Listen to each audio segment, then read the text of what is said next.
I'm Winifred Mbasi. Welcome to the Africa Women in Leadership Organization HeForShe Africa Summit, holding here at Sheraton Hotel, Ikeja, Lagos, Nigeria. HeForShe is an invitation for men and people of all genders to stand in solidarity with women to create a bold, visible, and united force for gender equality. Give a woman a chance and see the magic unfold. We have been intentional in the selection of speakers for this HeForShe Summit. So relax and enjoy great sessions. I think first and foremost we should commend AWLO and the HeForShe movement for starting or continuing this conversation in support of the UN agenda for gender parity. From a cultural advocate's point of view, it starts from several parts, from the assumptions that we have, the attitudes we have, the beliefs, the behaviors, the conversations, and the connections that we have. The worst thing that challenges men today is your unconscious, inconsistent behavior of love-hate to women. One thing is for all of us to agree that gender equality, gender parity is something that we should pursue and ensure that we establish and sustain in our society. Then another thing is for us to begin to ask specific questions on the specific roles that we have to play at individual, at group, and at organizational level. AWLO has created a niche for herself. We have decided to adopt HeForShe movement and champion the cause of HeForShe in Africa. Lives are being transformed in the UK with record numbers of women in work, a narrowing gender pay gap, and more women on the boards of our largest companies than ever before. It's everybody in society's job to help promote gender equality and gender parity. We've done a lot of things in the UK to, for example, close the pay gap and ensure that we have flexible working practices for all women so that they can participate fully in the employment market. And to be honest, we're all losers if we don't, because you're basically locking out half of your population. You know, to unleash our economic potential, everybody has to have a free and fair opportunity. I think what I would advise is you know, you need, as organizations such as AWLO, you need to keep putting pressure on your federal government and your state governments to ensure that you've got the laws in place to allow this to happen. Try to find yourself in your child and give your child the very best. Like my story, my mother never went to school, she's dropped out primary 3. But she had that vision that she can be something through her child. And she taught me, she brought me up, she raised me. And at the end of the day, she never regretted it. A female child is a fertile ground and a seed that has produced kings, queens, doctors, nurses, actors, presidents, and great entrepreneurs. Well, AWLO is a great institution. I came to my first conference last year in Abuja in Nigeria. I think this is great that it's part of the United Nations campaign, that AWLO can lead that conversation. So what I think AWLO probably needs to have is more men involved in those conversations that AWLO have at promoting women.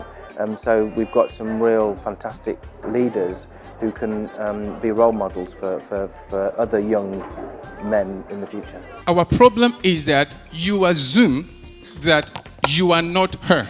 That is why you are doing whatever thing you think you are doing against her. We are talking about HeForShe, and I said that there is a theory I'm going about with he is she theory. He is she, and she is he theory. So meaning that you see yourself, you see a woman in you, because to every man there is a woman, and to every woman there is a man. And let nobody tell you.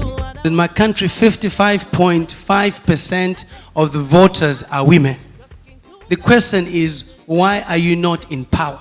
So it's a deliberate policy by political parties to choose those women who are not capacitated to represent women. I think it is important because where there is a misnomer and where there is an imbalance, action must be taken, and the Zimbabwean government has come up with 60 women who should be able to cover that gap of the imbalance, because in any situation there is a time when people need to be fast-tracked. Affirmative action if you want to call it. But in this way, it's from a legislative point of view, and Zimbabwe is leading. And why can't other countries as well give certain positions to women in parliament so that they can represent themselves? When I was Speaker of my state assembly, and we had issues of widows being maltreated, I sponsored a bill, the Widows' Rights Bill, which is the law today, protecting the women from all the various practices and infringements by family and other people who would interfere once the spouse is dead and make life miserable for those women. But I think what we need to do more is sensitivity in terms of sensitization, because most of these women don't even know that they have a law protecting them. The Nigeria Army Women Corps was established in March 2018 to ensure optimal performance of women towards enhancing the armed forces' operational efficiency, as well as allow them to aspire to the peak of their career without limitations. That's where I am now as a Brigadier General. The success stories, women that I started working with 2 years ago, that I taught the core principles of social entrepreneurship to, who are now not only business owners, they're leaders in their homes and their communities. Now there are more girls that are participating in lessons that the women are learning, either from a tailor or a farmer that's teaching them how to plant ginger, so they're prepared once we develop our commercial farming within the rehabilitation model. Change is the gift that keeps on giving. If just every single one of us stepped up in a small way to plant a seed of change, all you have to do is fertilize it and watch it grow. I'm happy and passionate about this initiative and give kudos to the African Women in Leadership Organization family for taking a bold step to shine a new ray of light to the darkness of gender disparity. The role of women in the family, the society, and the leadership needs to change from being the backstage to the decision-making position. We need to deliberately start training our women to become independent, to become successful, to say they can do it as well, and let them bring all their talent out. If we do this, Nigeria will go to the next level, and I'm sure we can do this if we decide to do this. That is what Africa needs to do. This is a real eye-opener, AWLO. I'm so proud to be associated with you. I think there is no room for going back. This journey has started. The journey of talking to women about their role, and the journey of actually saying to men, you also have a role. So well done, AWLO. I think this is not something that we take lightly. And one of the initiatives that we're so passionate about is the HeForShe initiative. HeForShe is about bringing men, gender-friendly men who believe in gender parity. It's a movement. And what we're having this morning is the first ever Africa Summit with our development partners who believe in gender parity, who believe in giving women a chance. We are not here to actually dictate to the women folk. What we are here to do is to support the greatness that women are really doing. 100% support in gender parity, 100% support in promoting women, 100% support in letting our voice, letting women know, you know what, when it comes to leadership, you gotta be prepared.